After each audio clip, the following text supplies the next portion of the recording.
ಇದು ನಿಮ್ಮ ಪ್ರಜಾಶಕ್ತಿ ಟಿವಿಯ ಬಿಗ್ ಇಂಪ್ಯಾಕ್ಟ್.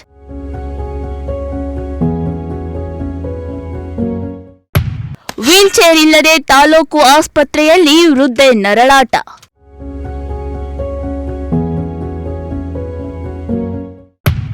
ಸುದ್ದಿ ಬಿತ್ತರಿಸಿದ್ದೇ ತಡ, ಎಚ್ಚೆತ್ತ ಆಸ್ಪತ್ರೆ ವೈದ್ಯಾಧಿಕಾರಿ.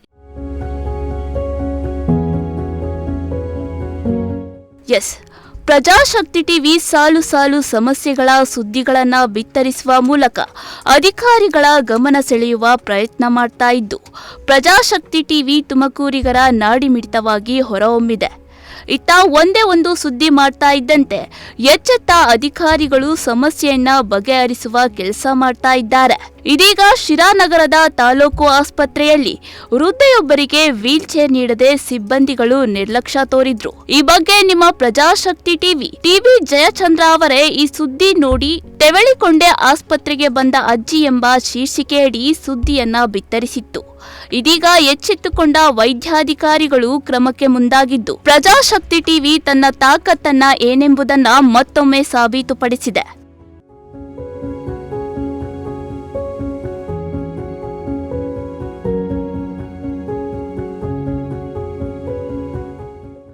ಹೌದು, ಸರ್ಕಾರಿ ಆಸ್ಪತ್ರೆಗೆ ಚರ್ಮ ರೋಗದಿಂದ ಬಳಲುತ್ತಿದ್ದ ವೃದ್ಧೆಯೊಬ್ಬರು ಚಿಕಿತ್ಸೆಗೆಂದು ಬಂದಾಗ ಆಸ್ಪತ್ರೆಯಲ್ಲಿ ವೀಲ್ ಚೇರ್ ಸಿಗದೆ ತೆವಳಿಕೊಂಡೇ ಹೋಗಿದ್ದರು. ಅಲ್ಲದೆ ತುರ್ತು ಚಿಕಿತ್ಸೆ ಘಟಕದ ಹತ್ತಿರ ಆಸ್ಪತ್ರೆಯಲ್ಲಿ ರೋಗಿಯನ್ನ ಸಾಗಿಸಲು ವೀಲ್ ಚೇರ್ ನೀಡದೆ ಆಸ್ಪತ್ರೆ ಸಿಬ್ಬಂದಿ ನಿರ್ಲಕ್ಷ್ಯ ತೋರಿದ್ರು. ಈ ವಿಡಿಯೋ ಸೋಷಿಯಲ್ ಮೀಡಿಯಾದಲ್ಲಿ ಹರಿದಾಡ್ತಿದ್ದು, ತಾಲೂಕಿನೆಲ್ಲೆಡೆ ಸಿಬ್ಬಂದಿಯ ವಿರುದ್ಧ ಆಕ್ರೋಶ ಹೊರಹಾಕಿದ್ರು. ಇದೀಗ ಪ್ರಜಾಶಕ್ತಿ ಟಿವಿ ವರದಿಗೆ ತಾಲೂಕು ಆಡಳಿತ ಅಲರ್ಟ್ ಆಗಿದ್ದು, ಕ್ರಮಕ್ಕೆ ಮುಂದಾಗಿದ್ದಾರೆ.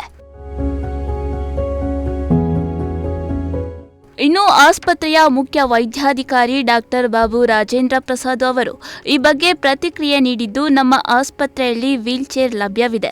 ಅಕಸ್ಮಾತಾಗಿ ಅಚಾತುರ್ಯದಿಂದ ಈ ಘಟನೆ ನಡೆದಿದೆ. ಅಲ್ಲದೆ ಸಿಬ್ಬಂದಿಗೆ ನೋಟಿಸ್ ನೀಡಿ ಕ್ರಮ ತೆಗೆದುಕೊಳ್ತೇವೆ ಎಂದರು. ಇನ್ಮುಂದೆ ಈ ರೀತಿಯ ಸಮಸ್ಯೆ ಜರುಗದಂತೆ ನೋಡಿಕೊಳ್ತೇವೆ. ಅಲ್ಲದೆ ಸಂಬಂಧಪಟ್ಟವರ ವಿರುದ್ಧ ಕ್ರಮ ತೆಗೆದುಕೊಳ್ತೇವೆ ಎಂದರು. ಎಲ್ಲರಿಗೂ ನಮಸ್ಕಾರ. ನನ್ನ ಹೆಸರು ಡಾಕ್ಟರ್ ಬಾಬು ರಾಜೇಂದ್ರ ಪ್ರಸಾದ್ ಅಂತ, ಸಾರ್ವಜನಿಕ ಆಸ್ಪತ್ರೆ ಶಿರಾ ಇಲ್ಲಿನ ಆಡಳಿತ ವೈದ್ಯಾಧಿಕಾರಿ. ಮೊನ್ನೆ ಒಂದು ಫೇಸ್ಬುಕ್ನಲ್ಲಿ ಒಂದು ವಿಡಿಯೋ ಅಪ್ಲೋಡ್ ಆಗಿತ್ತು. ಈ ಥರ ಒಂದು ವೃದ್ಧೆ ನೆಲದ ಮೇಲೆ ತೆವಳ್ಕೊಂಡೆ ಆಸ್ಪತ್ರೆಗೆ ಬಂದಿದ್ದಾರೆ ಅಂತ ಹೇಳ್ಬಿಟ್ಟು, ಅದರಲ್ಲಿ ಈ ಒಂದು ವಿಷಯಕ್ಕೆ ಸಂಬಂಧಪಟ್ಟಂತೆ ನಾನು ಒಂದು ಏನು ಕ್ಲಾರಿಫಿಕೇಶನ್ ಕೊಡ್ಲಿಕ್ಕೆ ಇಚ್ಛೆ ಪಡ್ತೀನಿ ಅಂತಂದರೆ, ನಮ್ಮ ಆಸ್ಪತ್ರೆಯಲ್ಲಿ ಎಲ್ಲ ಕಡೆ ವೀಲ್ ಚೇರುಗಳು ಎಲ್ಲರಿಗೂ ಲಭ್ಯವಿದ್ದಾವೆ. ಜೊತೆಗೆ ಎಲ್ಲೆಲ್ಲಿ ವೀಲ್ ಚೇರ್ ಲಭ್ಯ ಇದೆ ಅನ್ನುವಂಥ ಮಾಹಿತಿ ಕೂಡ ನಾವು ಎಲ್ಲ ಕಡೆ ಹಾಕಿದ್ದೀವಿ. ಅಕಸ್ಮಾತಾಗಿ ಒಂದು ಅಚಾತುರ್ಯವಾಗಿ ಘಟನೆ ನಡೆದಿದೆ.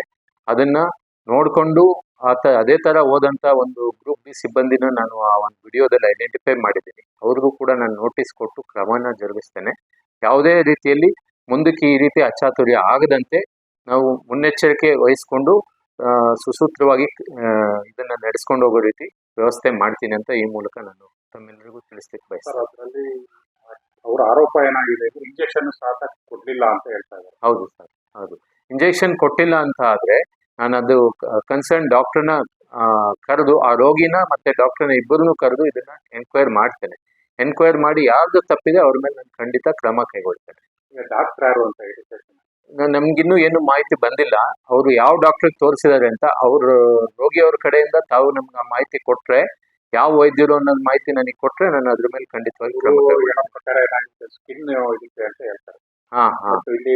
ಸ್ಕಿನ್ ಡಾಕ್ಟರ್ ನಮ್ಮಲ್ಲಿ ಇಲ್ಲ ಸರ್, ಸ್ಕಿನ್ ಡಾಕ್ಟರ್ ಇಲ್ಲ. ಪ್ರಾಬಬ್ಲಿ ಅವ್ರ ಫಿಸಿಷಿಯನ್ಗೆ ಯಾರಿಗಾದ್ರೂ ತೋರಿಸಿರ್ತಾರೆ. ಅವ್ರು ಬರ್ದಿರೋದು ನಿಜಾನೇ, ಆದ್ರೆ ಅದು ಯಾವ ಡಾಕ್ಟರ್ ಬರೆದ್ರು, ಅದನ್ನ ಹೋದ್ಮೇಲೆ ಕರ್ತವ್ಯದಲ್ಲಿ ಇರ್ತಕ್ಕಂಥ ಯಾವ ಸಿಸ್ಟ್ರು ಅದನ್ನ ಕರ್ತವ್ಯದಲ್ಲಿರೋ ಲಿಸ್ಟ್ ಎಲ್ಲ ನಮ್ಮಲ್ಲಿ ಇರುತ್ತೆ. ಯಾರು ಅವ್ರಿಗೆ ಇಂಜೆಕ್ಷನ್ ಕೊಡಲ್ಲ ಅಂತ ರಿಜೆಕ್ಟ್ ಮಾಡಿದ್ರೆ ಅವ್ರ ಮೇಲೆ ಕಡ್ಡಾಯವಾಗಿ ನಾನು ಏನ್ ಕ್ರಮ ಮಾಡ್ಬೇಕು ಅದನ್ನ ಖಂಡಿತವಾಗಿ ಮಾಡ್ತೇನೆ. ನಿಮ್ಮ ಟಿ ಗ್ರೂಪ್ ಸಿಬ್ಬಂದಿ ಇರ್ತಾರೆ, ಹೌದು ಹೌದು, ಯಾರನ್ನ ಬಂದ್ರೆ ಅವ್ರಿಗೆ ಸಜೆಷನ್ ಮಾಡೋ ಅವಶ್ಯಕತೆ ಇದೆಯಾ? ವೀಲ್ ಚೇರ್ ಬಗ್ಗೆ ಹೌದು. ಈಗ ನಾವು ಅದಕ್ಕೆ ಒಂದು ಸಹಾಯವಾಣಿ ಅಂತಾನೆ ಇಟ್ಟಿದೀವಿ. ಯಾರು ಬಂದ್ರು ಕೂಡ ವೀಲ್ ಚೇರ್ ಇಲ್ಲಿ ಅವೈಲೇಬಲ್ ಇದೆ ಅಂತ ಬೋರ್ಡ್ ಹಾಕಿ ಅಲ್ಲಿ ಒಬ್ರು ಕೂತಿರ್ತಾರೆ. ಅಲ್ಲಿ ವೀಲ್ ಚೇರ್ ಇಲ್ಲದೆ ಇದ್ರು ನಾವು ಅವ್ರನ್ನ ಕೇಳಿದ್ರೆ ಆ ವೀಲ್ ಚೇರ್ ತರಿಸಿ ಪೇಷಂಟ್ ನ ಕಳಿಸ್ಕೊಡೋ ವ್ಯವಸ್ಥೆ ಅವರೇ ಮಾಡ್ಕೊಡ್ತಾರೆ. ಅವತ್ತ್ಯಾಕೆ ಆ ಥರ ಮಾಡಲಿಲ್ಲ? ಅದೇ ನನ್ನ ಒಂದು ಅನುಮಾನ ಏನಪ್ಪಾ ಅಂತಂದ್ರೆ, ರೋಗಿ ಸಂಬಂಧಿಗಳು ಹೋಗಿ ಅಲ್ಲಿ ವಿಚಾರಿಸಿಲ್ಲ ಅನ್ನುವಂಥದ್ದು ಒಂದು ನನಗನ್ನಿಸ್ತಿರೋ ಅಂತ ಒಂದು ಇದು. ವಿಚಾರಿಸಿದ್ರೆ ನಮ್ಮಲ್ಲಿ ಇರ್ತಕ್ಕಂಥ ಸಿಬ್ಬಂದಿ ಯಾವುದೇ ಕಾರಣಕ್ಕೂ ಆ ತರ ವಯೋವೃದ್ಧರಿಗೆ ನಾವು ಒಂದು ವೀಲ್ ಚೇರ್ ಕೊಡದೇ ಇರುವಂತ ಪರಿಸ್ಥಿತಿ ನಾವು ಮಾಡೋದಿಲ್ಲ. ಈಗ ಅನಿವಾರ್ಯ ಗೊತ್ತಿಲ್ಲದಲ್ಲೇ ವಿಚಾರಿಸಿರ ಮತ್ತಿಲ್ಲ. ಹೌದು ಬಟ್ ಸಿಬ್ಬಂದಿ ಬಾಕ್ಲಲ್ಲಿ ಯಾವಾಗಲೂ ಓಡಾಡ್ತಾ ಇರ್ತಾರೆ. ಹಾ ಅವ್ರು ಚೌಕಂಬರದವ್ರು ನೋಡಿ ಅದೇ ತಮ್ಮ ವಿಡಿಯೋದಲ್ಲಿ ನಾನು ಒಬ್ಬ ಸಿಬ್ಬಂದಿ ಅಲ್ಲಿ ಓಡಾಡಿದನ್ನ ನಾನು ನೋಡಿದೀನಿ. ಆತ ಯಾಕೆ ಕೇಳಿಲ್ಲ, ಅವನಿಗೆ ಅಷ್ಟು ಪರಿಜ್ಞಾನ ಇಲ್ವಾ ಅನ್ನೋದನ್ನ ನಾನು ಅವನಿಗೆ ಒಂದು ನೋಟಿಸ್ ಕೊಟ್ಟು ಅವನ ಮೇಲೆ ಕ್ರಮ ಕೈಗೊಳ್ಳೋದಕ್ಕೆ ವ್ಯವಸ್ಥೆ ಈಗಲೇ ಮಾಡ್ತಾ ಇದ್ದೀನಿ ಸರ್. ಒಟ್ನಲ್ಲಿ ಆಸ್ಪತ್ರೆಯಲ್ಲಿ ಸರಿಯಾದ ಸೌಲಭ್ಯವಿಲ್ಲದೆ ರೋಗಿಗಳು ಪರದಾಡ್ತಿದ್ರು. ಸದ್ಯ ಸಂಬಂಧಪಟ್ಟ ಅಧಿಕಾರಿಗಳು ಎಚ್ಚೆತ್ತುಕೊಂಡು ಕ್ರಮಕ್ಕೆ ಮುಂದಾಗಿದ್ದಾರೆ. ಇದು ನಿಮ್ಮ ಪ್ರಜಾಶಕ್ತಿ ಟಿವಿಯ big impact. Shrimant Prajashakti TV Sira.